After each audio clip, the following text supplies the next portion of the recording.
বর্তমান জামানায় ইসলামিক গজলের মধ্যে বিভিন্ন থাম্বনেল ইউজ করা হয় যা অনেকটা গান বাদ্যযন্ত্রের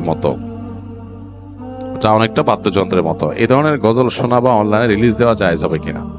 থাম্বনেল যেটা, এটা তো একটা পিকচার, এখানে বাদ্যযন্ত্রের ছবি দিলেই ওইটা শোনা হারাম হয়ে যাবে না। যদি ইসলামী গজল বা গানের কথাগুলোর ব্যাকগ্রাউন্ড সাউন্ডের মধ্যে যদি কোনো মিউজিক থাকে, মিউজিক বাজে সূক্ষ্মভাবে, তাহলে সেটা শোনা না যায়, গুনাহ, শোনা যাবে না। থাম্বনেলের মধ্যে ছবি কি দিছেন না দিছেন, থাম্বনেলে একটা তবলার ছবি দিয়ে দিলেন, কিন্তু ভিতরে প্লে করার পরে ভিডিওটা স্মুথ একদম খালি গলা গাওয়া হয়েছে, সেখানে কোনো মিউজিক্যাল ইনস্ট্রুমেন্ট ব্যবহার করা হয়নি, তো ওটা হারাম হবে কেন? মিউজিক শোনা হারাম, মিউজিকের ছবি দেখা কি না দেখলে হারাম হবে না।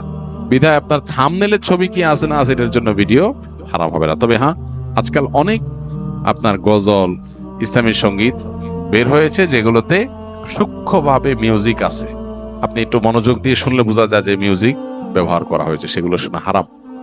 এগুলো আপনার খুবই সূক্ষ্মভাবে মানুষকে হারামের দিকে নিয়ে যায়। আমরা হয়তো ইসলামের কথা শুনে, আল্লাহর কথা শুনে, কোরআন হাদিসের কথা শুনে, ভালো কথা শুনে আমরা এগুলোকে শুনি, কিন্তু নিজের অজান্তে আমি হারামে লিপ্ত হয়ে যাচ্ছি। এগুলোর উপর আমাদের সতর্ক থাকতে হবে।